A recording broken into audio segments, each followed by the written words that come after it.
Ketua Komisi Keamanan Nasional dan Kebijakan Luar Negeri Parlemen Iran, Ebrahim Azizi mengatakan Amerika Serikat tidak berkomitmen terhadap prinsip-prinsip negosiasi maupun gencatan senjata. Azizi menyampaikan pernyataan tersebut setelah Amerika Serikat melancarkan serangan terhadap fasilitas penyimpanan rudal dan drone serta radar pesisir Iran pada 26 Juni. Serangan itu merupakan respon atas dugaan serangan terhadap sebuah kapal komersial yang melintasi Selat Hormuz hari sebelumnya. Amerika Serikat mengklaim Iran telah meluncurkan 4 drone serang satu arah ke arah kapal-kapal yang melintasi Selat Hormuz dan menuduh Iran telah melanggar gencatan senjata antara kedua negara. بدون شک جمهوری اسلامی برای برخورد قاطع با هر رفتاری که خلاف تفاهمنامه امضا شده صورت بگیره آمادگی داره با هر رفتاری که بخواد در واقع موجب ناامنی و یا عبور از خطوط قرمز جمهوری اسلامی ایران باشه آمریکا باید بداند و کشورهایی که میخوان از مسیر تنگه هرمز عبور کنن باید بدانند باید از مسیر اقتدار عبور کنن از خطوط ترسیم شده ایران عبور کنند. تنگه هرمز امروز در مدیریت هوشمند نیروهای مسلح به ویژه نیروی دریایی سپاه پاسداران انقلاب اسلامی است. هر گونه تخطی از تدابیر، از اقدامات، از دستورات و از اون مسیری که برای این آبراه پیش بینی شده قطعا مورد برخورد قرار میگیره. Perkembangan tersebut terjadi saat Iran dan Amerika Serikat sedang melakukan perundingan merampungkan nota kesepahaman mengenai gencatan senjata yang menghentikan perang yang dilancarkan Amerika Serikat Israel terhadap Iran pada akhir Februari lalu. Perundingan tersebut juga bertujuan mencapai kesepakatan mengenai program nuklir Iran dan pencabutan sanksi terhadap negara tersebut. MOU tersebut mulai berlaku pada 18 Juni setelah ditandatangani secara elektronik oleh Presiden Amerika Serikat Donald Trump dan Presiden Iran Masoud Pezeshkian. Dokumen tersebut memberi waktu 60 hari bagi kedua negara merundingkan kesepakatan final mengenai program nuklir Iran dan pencabutan sanksi Amerika Serikat.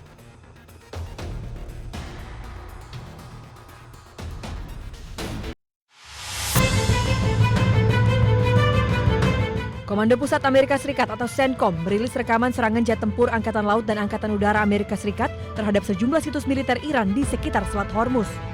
Sedikitnya 10 sasaran diserang, meliputi sistem pertahanan udara, fasilitas penyimpanan drone, infrastruktur komunikasi, hingga kemampuan penebar ranjau laut. AS menyatakan operasi tersebut merupakan respons atas serangan drone terhadap kapal tanker minyak berbendera Panama MT Kiku yang saat itu membawa lebih dari 2 juta barel minyak mentah.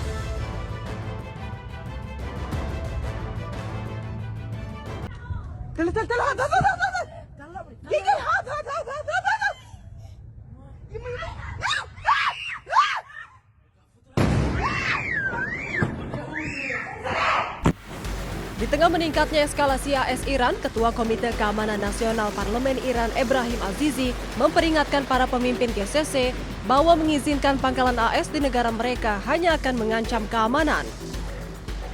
GCC merupakan Dewan Kerjasama Teluk beranggotakan Arab Saudi, Uni Emirat Arab, Kuwait, Qatar, Bahrain, dan Oman. Melalui akun resmi media sosialnya, Ebrahim Azizi mengatakan pangkalan militer AS di negara Teluk telah berubah menjadi sumber ancaman alih-alih memberikan keamanan. Ia juga menyebut kekuatan rudal dan drone Iran serta pengelolaan Selat Hormuz merupakan batasan mutlak yang tak boleh dilanggar.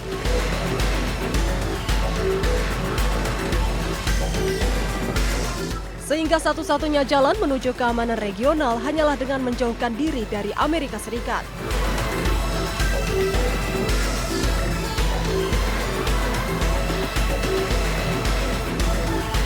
Sementara itu, penasihat pemimpin revolusi Islam dalam urusan internasional Ali Akbar Velayati juga ikut mengecam Amerika Serikat. Ia menegaskan bahwa stabilitas negara-negara Arab di sekitar Teluk Persia saat ini adalah karena pengelolaan Iran atas jalur Selat Hormuz. Ia juga menyebut Amerika Serikat hanya membawa penjarahan dan kekerasan ke kawasan Timur Tengah.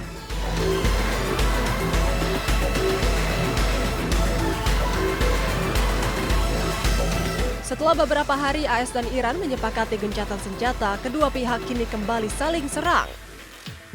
AS meluncurkan serangan udara terhadap sejumlah lokasi penyimpanan rudal, drone, dan radar pantai di Iran. Sementara Iran juga meluncurkan serangan balik ke pangkalan-pangkalan militer AS di Timur Tengah.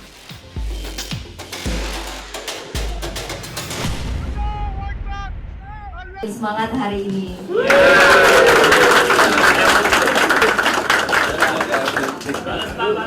Kementerian Ketenagakerjaan resmi membuka pendaftaran penyelenggaraan program magang nasional tahun 2026 Angkatan 2. Pemerintah menyiapkan anggaran 4,2 triliun rupiah. Menteri Ketenagakerjaan Yashirli menyampaikan pendaftaran peserta dibuka mulai 15 hingga 28 Juli 2026 yang dilakukan dalam 3 gelombang. Satu gelombang pendaftaran sebanyak 50.000 peserta. Sementara perusahaan memiliki waktu hingga 15 Juli untuk melakukan pendaftaran dan melewati tahapan verifikasi sebagai mitra penyelenggara magang nasional tahun ini. Ini suatu hal tentu kabar baik buat adik-adik kita yang baru lulus dari perguruan tinggi. Ya, jadi kenaikannya itu dari 100.000 menjadi 150.000. Dan dengan jumlah anggaran sekitar 4,2 triliun rupiah. Ya, pendaftaran peserta ini yang mungkin ditunggu-tunggu 15 sampai 28 Juli. Ya, jadi masih ada kesempatan 2 minggu lagi. Setelah periode pendaftaran rampung pada 28 Juli, para calon peserta magang nasional 2026 akan diverifikasi dan diseleksi pada 29 Juli hingga 5 Agustus.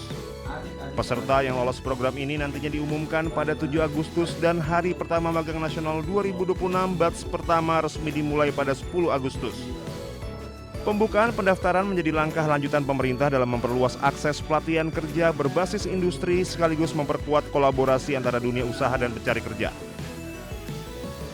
Jadi intinya adalah satu, yang lulus kuliah, mahasiswa-mahasiswa yang sudah lulus kuliah, khususnya S1, itu bisa langsung magang bekerja selama 6 bulan. Kemudian mendapatkan penghasilan yang cukup signifikan. Itu di antara 3,5 sampai bahkan ada yang 6 juta rupiah per bulan. Tergantung dari lokasi mereka bekerja. Karena sesuai upah minimum kabupaten kota tempat mereka bekerja. Kemudian yang ketiga, diajari, dilatih oleh mentor-mentor di perusahaannya. Melalui program ini, perusahaan dapat berperan sebagai penyelenggara tempat pemagangan yang memberikan pengalaman kerja langsung kepada peserta sesuai kebutuhan industri. Dari Jakarta, Bagus Prasetya Adi, Zulkarnain Anyus melaporkan.